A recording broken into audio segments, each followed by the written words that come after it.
It can be said that church choirs, street gangs, and sports teams survive and thrive because they give their members and supporters the same three things: identity, community, and purpose. Now, I believe this because it relates to Maslow's hierarchy of needs. The esteem, belonging, and self-actualization are the top three of Maslow's hierarchy. Identity is a long, unrecognized aspect of architecture. But let's start with purpose. And we'll hit on community really lightly. And then after that, we're going to spend most of our time on identity. Now, purpose for the individual is their choice of where they want their life to go and what they want to do. That's fairly simple. But purpose for a community is a little bit different. It's about creating a richer, broader, deeper experience of life together. It is about having cultural experiences that enrich you and make you more of a person, and perhaps even further your journey along in your personal purpose. Now, community is simply any group of people who come together around a certain issue, some commonality they have. It can be where they live, what they do, their political leanings. The important thing about community from this perspective is that communities are malleable. People come and they go. They change. They form different alignments. But what is it that has identity relate to architecture and sustainability? Well, for that, I got to tell you where I come from. I grew up in the Old North End of Detroit. My parents moved into the neighborhood because it was a good neighborhood, working class people, mostly white and Jewish. My family was among the African American dispersal that caused Detroit's white flight to the suburbs. I remember, after the 1967 riots, riding around in the family van and watching buildings burn. As I grew older, the vacant lots and the burned buildings became more and more common. The places I used to go, the breakfast cafe, the barber shop, the candy store, the movie theater, even some fine homes and apartment buildings, gradually disappeared. It's a shame. It's just a shame. But that disappearance was really my first lesson in sustainability. You see, it wasn't a problem of the buildings not being well built. They were finely built buildings. In fact, included in that area were mansions for the Dodge family, yes, that Dodge family, and other capitalists of the 20s and 30s. But it failed. It failed because the identity of the community failed. The identity had been a working class community free of African Americans. African Americans move in, that identity is broken, people move out. The community fails. But wait, it continued to fail because when the African Americans moved in, the economic base was undermined. It's called redlining. They couldn't get money to do the things that need to be done to sustain a community. Well, there is an answer for that. And the answer is that we need to be sustainable and we need to broaden that definition of sustainability. So wait. What is sustainability? In our society, sustainability is contextual. Over here, we have organizational sustainability. Over there, we have industrial sustainability, product sustainability. And in architectural sustainability, we have an evolving definition. Back in the 70s, when I was studying architecture initially, the concern of the day was the Arab oil embargo, or multiple Arab oil embargoes. The price of fuel was skyrocketing, and everybody was concerned with energy conservation. As we went along through the 90s, the definition broadened, and we took in site sustainability, stormwater management, access to transit, and other things on the block scale and larger in the urban environment. And then all the other things that are listed on the screen gradually got included in the definition of sustainability. And although it's last, it's really consistent throughout, is economic sustainability. If you can't pay for it, it can't stay. Now, to those things, I want to add one more. I want to add cultural identity. Now, wait. Don't be narrow. I'm not talking about ethnicity. If you are building a building for firefighters, firefighters have a culture. It's not the same as the culture for nurses. So, what makes this identity?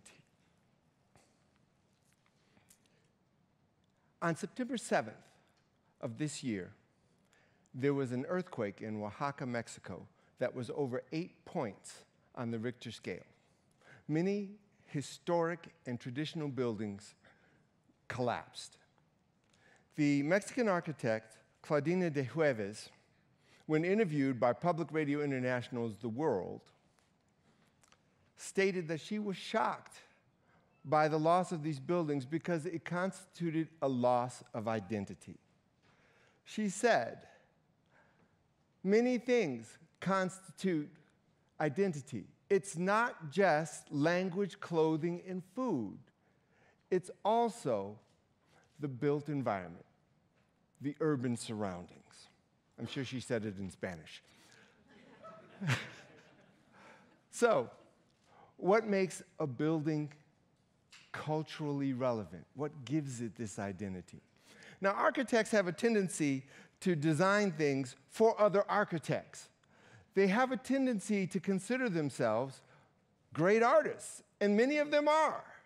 And they create works of art that are twisty steel or towering glass or whatever it is as a testament to their ability as a visual artist. Some architects take the other approach of saying, I want this building to be a testament to my technological skill. I am going to program this computer to design a facade, and it will have 10,000 little holes in precisely placed locations, and everything will be beautiful. I want to suggest to you that what architects should do is that they should design a building that reflects the identity of the community. They should design a building that means something. It's about culture. This is my nomination as the most culturally relevant building in the U.S. in the last 40 years. This is the Vietnam Veterans Memorial on the Capitol Mall in Washington, D.C. It was designed by Maya Lin, an Asian American. I believe she was a student at the time. And it has become a symbol, an icon of our national grief. But why can we not have buildings that express more than grief? Why can't we express joy, celebration, other emotions? This is my nomination for the second most culturally relevant building. This building sits on the shore of Lake Michigan. It was designed by a Latino, actually a Spaniard. And his name is Santiago Calatrava, and this building has a roof that is designed to open and close. And they do this 4 times a day. The roof emulates the spread of a gull's wings on the seashore, which, as it's on the shore of Lake Michigan, there's actually gulls in the picture if you look really hard. The building is so evocative that they had to publish the schedule for opening and closing on the internet. They made this image of the building part of the city of Milwaukee's city logo. Well, that's great for Milwaukee, and it's great for Washington, but what's the way that we can get to having buildings with meaning in our communities? Well, the first thing we have to do is that all of us, especially architects, but all of us must learn to see culture. It's starting with our own. Now, you probably say, well, of course I see my own culture, and most people think that until they get in contact with another culture and they find out, oh, I never realized that the way I do this doesn't have to be that way. The second thing we have to do is we have to take all the relevant cultural groups that this building is supposed to represent and have them participate from the design through the construction so that the building is not just some building somebody did, it's their building. The third thing we have to do, and all of us need to do this, is that we have to stop and learn and look at the culture of the people it's being built for. We have to learn to see their culture. Cultures vary in very basic ways. It can be as simple as what's a good color or good colors, and how do you put them together? What's important about anything? Is it more important that a building express privacy or community? Is it more important that a building express story or silence? Or is it more important that it conform to a style like modernism or Victorianism? Is it important that it express a technological miracle, if you will? There is something about a living culture that resists being crushed down to a set of rules that one can program into an AI and churn out meaningful buildings. And the problem with that is that real culture is alive. Real culture grows, it evolves. So whether you live, work, and play, whatever building that is, ask yourself these three questions. Does this building take my past into account, honor my ancestors? Does this building take my present into account? Does it have my spirit now and my perspective on life? Does it take my future into account? Does it contain my aspirations and where I want to go? If you have a building that you cannot answer yes to at least one of those things, then will you love that building? Is there going to be a reason for that building to stand? If there is, it doesn't matter how well built technically a building is, if there is no love for it, that building will fall. So, let's finish up with a little refresher on Detroit. All of these things that I've said should be part of sustainability are in fact necessary. You have to go beyond the technological, you have to include the social, the economic, and the cultural. And it's only when you do that that you create enough value that that building can stand for the ages. Now, Detroit is on its way back, it's resurgent, and many cities across the country have had this same experience from the disinvestment to the resurgence.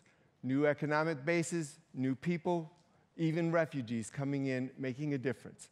Detroit is on the way to forging a new identity, a sustainable identity, one that includes identity, community, and purpose.